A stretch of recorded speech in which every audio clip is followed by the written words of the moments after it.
جب مسلمان فوج کی صورت میں لڑنے کے قابل ہوئے اور قریش کے ساتھ ان کا پہلا معرکہ ہوا، اس وقت خالد بن ولید کے لیے ایسے حالات پیدا ہو گئے تھے کہ وہ اس معرکے میں شامل نہ ہو سکے۔ اس کا انہیں بہت افسوس تھا۔ یہ معرکہ بدر کا تھا، جس میں 313 مجاہدین اسلام نے 1000 قریش کو شکست دی۔ خالد بن ولید دانت پیستے رہ گئے، لیکن اس روز جب وہ اس نخلستان میں لیٹے ہوئے تھے، انہیں خیال آیا کہ 313 نے 1000 کو کس طرح سے شکست دی تھی۔ انہوں نے شکست کھا کے آنے والوں سے پوچھا تھا کہ مسلمانوں میں وہ کون سی خوبی تھی جس نے انہیں فتح یاب کیا۔ خالد بن ولید اٹھ بیٹھے اور انگلی سے ریت پر بدر کے میدان کے خد و خال بنا کر قریش اور مسلمانوں کی پوزیشنیں اور مارکے کے دوران دونوں کی چالوں کی لکیریں بنانے لگے۔ باپ نے انہیں فن حرب و ضرب کا ماہر بنا دیا تھا۔ بچپن میں انہیں گھڑ سواری سکھائی، لڑکپن میں انہیں اکھڑ اور منہ زور گھوڑوں کو قابو میں لانے کے قابل بنایا۔ نوجوانی میں وہ شہ سوار بن چکے تھے، شتر سواری میں بھی وہ ماہر تھے۔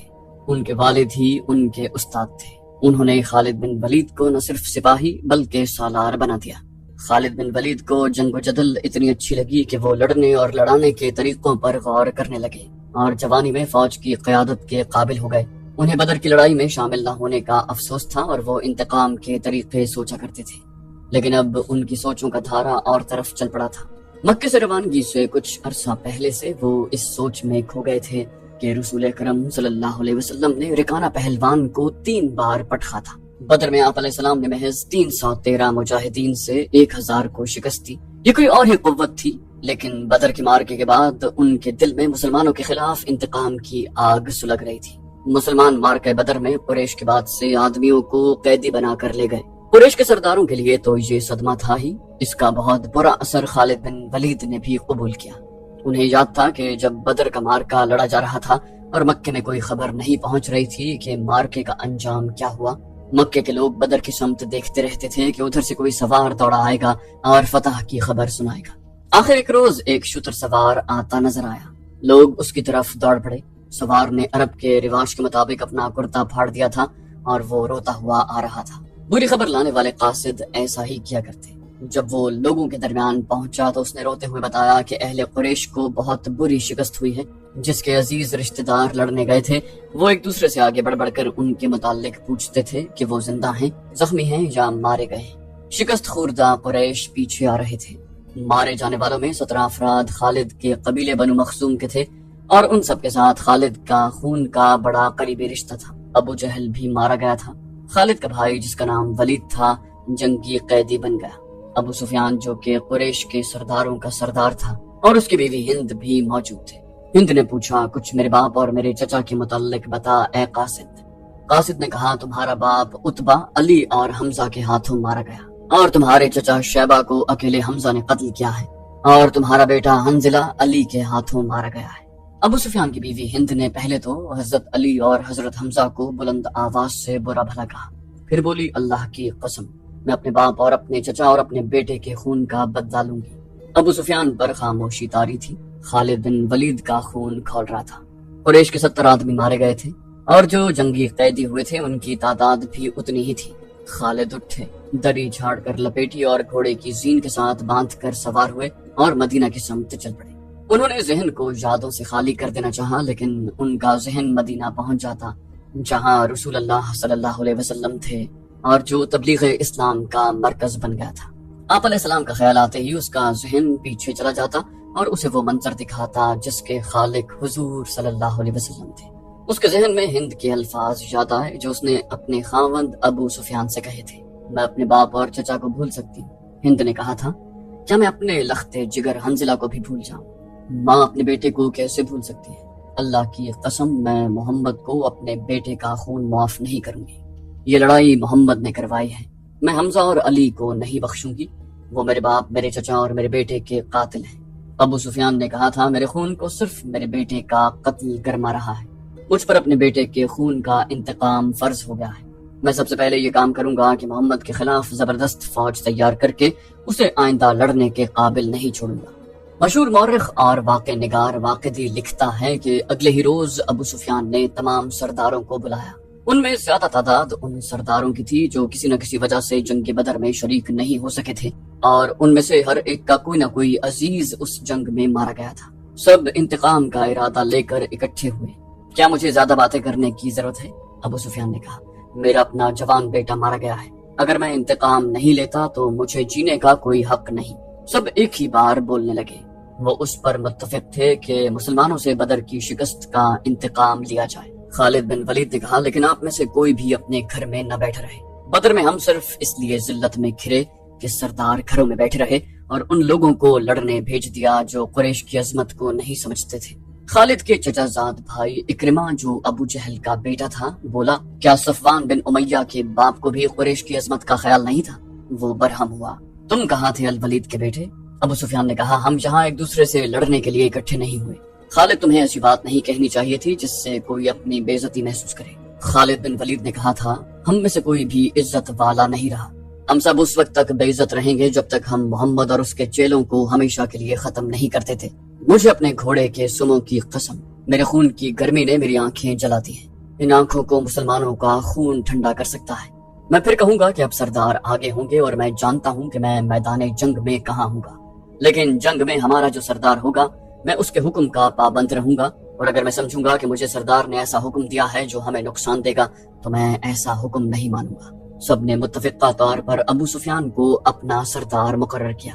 اس سے ایک روز پہلے اہل مکہ کا ایک قافلہ فلسطین سے مکہ واپس آیا تھا۔ یہ تجارتی قافلہ تھا۔ مکہ کے باشندے خصوصاً قریش کے ہر خاندان نے اس تجارت میں حصہ ڈالا تھا۔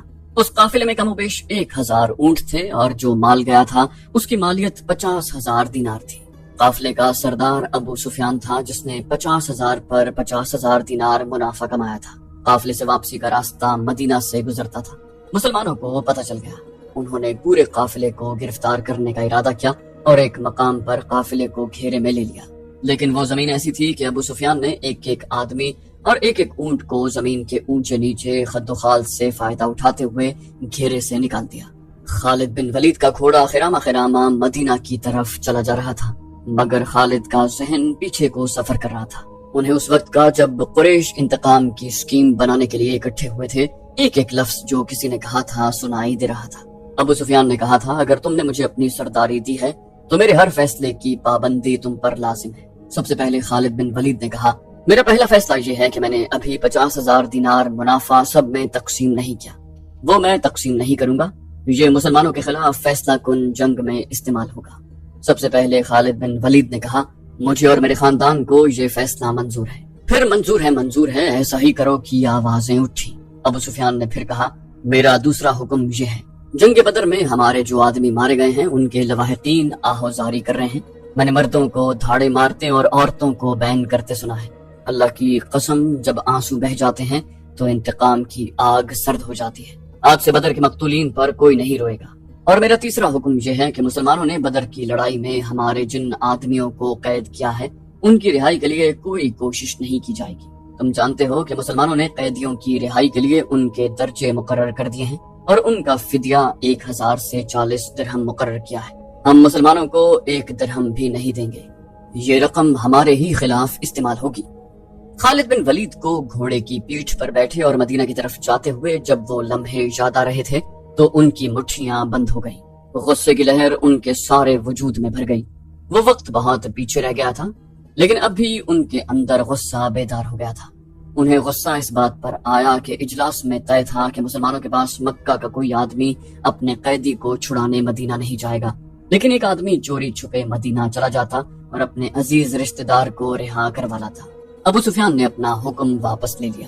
خالد بن ولید کا اپنا ایک بھائی جس کا نام ولید تھا مسلمانوں کے پاس جنگی قیدی تھا۔ اگر اس وقت تک قریش اپنے بہت سے قیدی رہا نہ کروا لائے ہوتے تو خالد بن ولید اپنے بھائی کی رہائی کے لیے کبھی نہ جاتے۔ انہیں اپنے بھائیوں نے مجبور کیا تھا کہ ولید کی رہائی کے لیے جائیں۔ انہیں یاد آ رہا تھا کہ وہ اپنے وقار کو ٹھیس پہنچانے پر آمادہ نہیں تھے، لیکن انہیں ایک خیال آیا تھا، وہ یہ تھا کہ رسول کریم صلی اللہ علیہ وسلم بھی اسی کے قبیلے کے تھے اور آپ علیہ السلام کے پیروکار یعنی جو مسلمان ہو گئے تھے وہ بھی قریش اور اہل مکہ سے تھے۔ وہ آسمان سے تو نہیں اترے تھے، وہ اتنے جری اور دلیر تو نہیں تھے کہ 313 کی تعداد میں 1000 کو شکست دے سکتے۔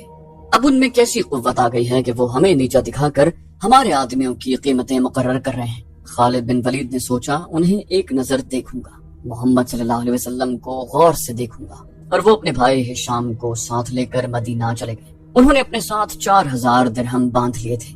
انہیں معلوم تھا کہ بنو مخزوم کے سردار الولید کے بیٹے کا فدیہ 4000 درہم سے کم نہیں ہوگا، اور ایسا ہی ہوا۔ اس نے مسلمانوں کے ہاں جا کر اپنے بھائی کا نام لیا تو ایک مسلمان نے جو قیدیوں کی رہائی اور فدیے کی وصولی پر مامور تھا کہا کہ 4000 درہم ادا کرو۔ خالد کے بھائی ہشام نے کہا ہم فدیے میں کچھ رعایت چاہتے ہیں، تم لوگ آخر ہم میں سے ہو، کچھ پرانے رشتوں کا خیال کرو۔ مسلمانوں نے کہا اب ہم تم میں سے نہیں ہیں، ہم اللہ کے رسول صلی اللہ علیہ وسلم کے حکم کے پابند ہیں۔ ہشام نے پوچھا کیا ہم تمہارے رسول اللہ سے بات کر سکتے ہیں؟ خالد بن ولید نے گرج کر کہا ہشام میں اپنے بھائی کو اپنے وقار پر قربان کر چکا تھا، مگر تم مجھے ساتھ لے آئے، یہ جتنا مانگتے ہیں اتنا ہی دے دو، میں محمد کے سامنے جا کر رحم کی بھیک نہیں مانگوں گا۔ اس نے درہموں سے بھری تھیلی مسلمانوں کے سامنے پھینکتے ہوئے کہا اور ہمارے بھائی کو ہمارے حوالے کر دو۔ رقم گنی جا چکی تو ولید کو خالد اور ہشام کے حوالے کر دیا گیا۔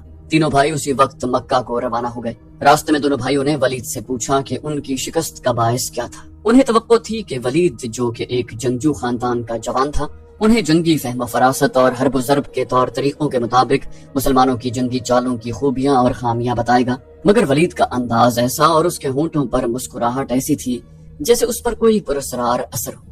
خالد بن ولید نے اس سے پوچھا ولید کچھ تو بتاؤ، ہمیں اپنی شکست کا انتقام لینا ہے، قریش کے تمام سردار اگلی جنگ میں شامل ہو رہے ہیں، ہم ارد گرد کے قبائل کو بھی ساتھ ملا رہے ہیں اور وہ مکے میں جمع ہونا شروع بھی ہو گئے ہیں۔ ولید نے کہا سارے عرب کو اکٹھا کر لو خالد، تم مسلمانوں کو شکست نہیں دے سکو گے۔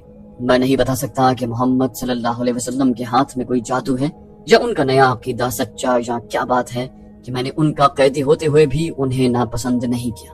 ہشام نے کہا پھر تم اپنے قبیلے کے غدار ہو یا تم پر ان کا کوئی جادو اثر کر گیا ہے۔ وہ یہودی پیشوا ٹھیک کہتا تھا کہ محمد کے پاس کوئی نیا عقیدہ ہے اور نیا مذہب نہیں، اس کے ہاتھ میں کوئی جادو آ گیا ہے۔ خالد بن ولید نے کہا جادو ہی تھا، ورنہ بدر میں قریش شکست کھانے والے نہیں تھے۔ ولید جیسے ان کی باتیں سن ہی نہیں رہا تھا، اس کے ہونٹوں پر تبسم تھا اور وہ مڑ مڑ کر مدینہ کی طرف دیکھتا تھا۔ مدینے سے کچھ دور ذی الحلیفہ نام کی ایک جگہ ہوا کرتی تھی۔ تینوں بھائی وہاں پہنچے تو رات گہری ہو چکی تھی، رات گزارنے کے لیے وہ وہیں رہ گئے۔ صبح آنکھ کھلی تو ولید غائب تھا، اس کا گھوڑا بھی وہاں نہیں تھا۔ خالد اور ہشام سوچ سوچ کر اس نتیجے پر پہنچے کہ ولید واپس مدینہ چلا گیا ہے۔ انہوں نے دیکھا کہ اس پر کوئی اثر تھا، یہ اثر مسلمانوں کا ہی ہو سکتا تھا۔ دونوں بھائی مکے آ گئے۔ چند دنوں کے بعد انہیں مکے میں ولید کی زبانی پیغام ملا کہ اس نے محمد صلی اللہ علیہ وسلم کو خدا کا سچا رسول تسلیم کر لیا ہے، اور وہ آپ علیہ السلام کی شخصیت اور باتوں سے اتنا متاثر ہوا کہ اس نے اسلام قبول کر لیا۔ مورخین لکھتے ہیں کہ ولید بن الولید رسول اکرم صلی اللہ علیہ وسلم کے منظور نظر تھے، اور انہوں نے مذہب میں بھی اور کفار کے ساتھ مارکا آرائی میں بھی نام پیدا کیا۔ خالد بن ولید کو اس وقت بہت غصہ آیا تھا۔ ایک تو ان کا بھائی گیا، دوسرے 4000 درہم گئے۔ چونکہ قریش اور مسلمانوں کے درمیان خونی دشمنی پیدا ہو چکی تھی، اس لیے مسلمانوں نے یہ رقم واپس نہ کی۔ رقم واپس نہ کرنے کی دوسری وجہ یہ تھی کہ ولید نے رسول کریم صلی اللہ علیہ وسلم کو بتا دیا تھا کہ قریش مسلمانوں کے خلاف فیصلہ کن جنگ کی تیاری کر رہے ہیں، اور اس کے لیے بے انداز درہم اور دینار اکٹھے کیے جا چکے ہیں۔ خالد بن ولید مدینہ کی طرف چلے جا رہے تھے، انہیں افق سے ایک کوہان سی ابھری ہوئی نظر آنے لگی۔ خالد بن ولید جانتے تھے کہ یہ کیا ہے، یہ احد کی پہاڑی تھی جو مدینے سے 4 میل شمال میں ہے۔ اس وقت خالد ریت کی بڑی لمبی اور کچھ اونچی ٹیکری پر چلے جا رہے تھے۔ خالد کے ہونٹوں سے سرگوشی نکلی احد، اور انہیں اپنی للکار سنائی دی، میں ابو سلیمان ہوں۔ اس کے ساتھ ہی انہیں ایک خوریز جنگ کا شور و غل اور سینکڑوں گھوڑوں کے ٹاپ اور تلواریں ٹکرانے کی آوازیں سنائی دی۔ خالد بن ولید یہ جنگ لڑنے کے لیے بےتاب تھے اور انہوں نے وہ جنگ لڑی۔ خالد بن ولید کا ذہن پیچھے ہی ہٹتا گیا۔ 4 ہی سال پہلے کا واقعہ تھا۔ مارچ 625 عیسوی شوال 3 ہجری کے مہینے میں قریش نے مدینہ پر حملہ کرنے کے لیے جو لشکر تیار کیا تھا وہ مکے میں اکٹھا ہو چکا تھا۔ اس کی کل تعداد 3000 تھی۔ اس میں 700 افراد نے زرہ پہن رکھی تھی، گھڑ سوار 200 کے لگ بھگ تھے، اور رسد اور سامان جنگ 3000 اونٹوں پر لدا ہوا تھا۔ یہ لشکر کوچ کے لیے تیار تھا۔ خالد بن ولید کو ایک روز پہلے کی بات کی طرح یاد تھا کہ اس لشکر کو دیکھ کر وہ کس قدر خوش ہوا تھا۔ انتقام کی آگ بجھانے کا وقت آ گیا تھا۔ اس لشکر کا سالار اعلیٰ ابو سفیان تھا، اور خالد اس لشکر کے ایک حصے کے کمانڈر تھے۔ ان کی بہن بھی اس لشکر میں ساتھ جا رہی تھی۔ ان کے علاوہ 14 عورتیں اس لشکر کے ساتھ جانے کے لیے تیار تھیں۔ ان میں ابو سفیان کی بیوی ہند بھی تھی، عمر بن العاص کی اور ابو جہل کے بیٹے اکرمہ کی بیویاں بھی شامل تھیں۔ باقی سب گانے بجانے والیاں تھیں۔ سب کی آواز میں سوز تھا اور ان کے ساز دف اور ڈھولک تھے۔ ان عورتوں کا جنگ میں یہ کام تھا کہ جوشیلے اور جذباتی گیت گا کر سپاہیوں کا حوصلہ بلند رکھیں اور ان کی یاد تازہ کرتی رہیں جو جنگ بدر میں مارے گئے تھے۔ خالد بن ولید کو افریقہ کا ایک حبشی یاد آیا جس کا نام وحشی بن حرب تھا۔ وہ قریش کے ایک سردار جبیر بن مطعم کا غلام تھا۔ وہ دراز قد اور سیاہ رو اور طاقتور تھا۔ اس نے برچی مارنے کے فن میں شہرت حاصل کی تھی۔ اس کے پاس افریقہ کی بنی ہوئی برچی تھی۔ اس کا افریقی نام کچھ اور ہی تھا۔ اسے عربی نام جبیر نے اس کے جنگی کمالات دیکھ کر دیا تھا، بن حرب۔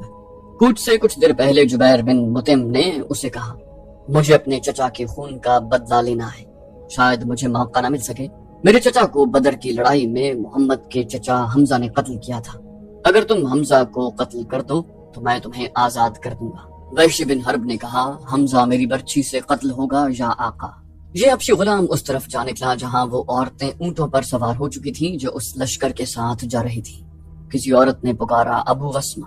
یہ وحشی بن حرب کا دوسرا نام تھا۔ وہ رک گیا، دیکھا کہ ابو سفیان کی بیوی ہند اسے بلا رہی تھی۔ وہ اس کے قریب چلا گیا۔ ہند نے کہا، ابو وسمہ، حیران نہ ہو، تجھے میں نے بلایا ہے۔ میرا سینہ انتقام کی آگ سے جل رہا ہے، میرا سینہ ٹھنڈا کر دے۔ غلام نے کہا، حکم خاتون، اپنے سالار کی زوجہ کے حکم پر اپنی جان بھی دے دوں گا۔ ہند نے کہا، بدر میں میرے باپ کو حمزہ نے قتل کیا تھا، تو حمزہ کو اچھی طرح پہچانتا ہے۔ یہ دیکھ میں نے سونے کے جو زیورات پہن رکھے ہیں، اگر تو حمزہ کو قتل کر دے گا تو یہ سب زیورات تیرے ہوں گے۔ وحشی بن حرب نے ہند کے زیورات پر نظر ڈالی تو وہ مسکرایا اور زیر لب پر عزم لہجے میں بولا، حمزہ کو میں ہی قتل کروں گا۔ خالد بن ولید کو اپنے لشکر کا کوچ یاد تھا۔ اسی رستے سے لشکر مدینہ کو گیا تھا۔ اس نے ایک بلند جگہ کھڑے ہو کر لشکر کو دیکھا تھا۔ اس کا سینہ فخر سے پھیل گیا تھا۔ اسے مدینہ کے مسلمانوں پر رحم آ گیا تھا، لیکن اس رحم نے بھی اسے مسرت دی۔ یہ خون کی دشمنی تھی، یہ اس کے وقار کا مسئلہ تھا۔ مسلمانوں کو کچل ڈالنا اس کا عزم تھا۔ جنگ احد کے بہت دن کے بعد اسے پتہ چلا تھا کہ جب مکہ میں قریش اپنا لشکر جمع کر رہے تھے تو اطلاع رسول کریم صلی اللہ علیہ وسلم کو مل گئی تھی، اور جب یہ لشکر مدینہ کے راستے میں تھا تو رسول خدا صلی اللہ علیہ وسلم کو اس کی رفتار، پڑاؤ اور مدینے سے فاصلے کی اطلاعیں مسلسل ملتی رہی تھی۔ آپ علیہ السلام کو لشکر کے مکہ سے کوچ کی اطلاع حضرت عباس رضی اللہ عنہ نے دی۔